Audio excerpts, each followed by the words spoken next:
Bonsoir à tous. Le pape a quitté l'Algérie ce matin après 2 jours d'une visite historique dans l'avion.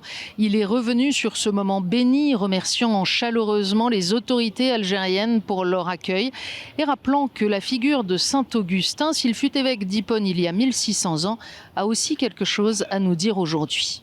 His writings, his teaching, his spirituality, his invitation to search for God and to search for truth is something that is very much needed today, a message that is very real for all of us today as believers in Jesus Christ, but for all people. Et le pape de conclure que cette étape algérienne fut aussi l'occasion de témoigner que des croyants de différentes religions peuvent vivre ensemble dans la paix.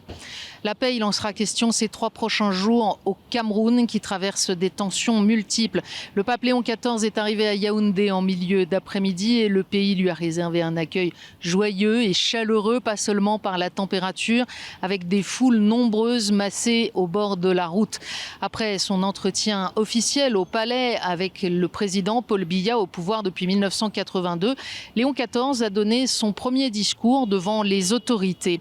Dans ce texte, le pape a établi les conditions pour un avenir heureux au Cameroun, s'appuyer sur la société civile, en particulier la jeunesse, et il a demandé aux puissants un examen de conscience, en particulier en ce qui concerne la corruption, la question des droits de l'homme, la situation des femmes ou encore celle des jeunes. La transparence dans la gestion des ressources publiques et le respect de l'état du droit sont essentiels pour rétablir la confiance.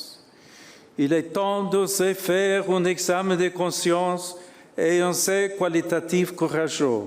Et après ce discours vigoureux, c'est le moins qu'on puisse dire, le pape s'est rendu en pasteur attentionné à l'orphelinat de Ngulzamba, tenu par les filles de Marie de Yaoundé, dans le quartier défavorisé de la Briqueterie et qui accueille une 50aine de pensionnaires de 3 à 20 ans, un moment à la fois joyeux et émouvant. Ensuite, c'est avec les évêques du pays que Léon XIV avait rendez-vous en privé au siège de la Conférence épiscopale nationale du Cameroun.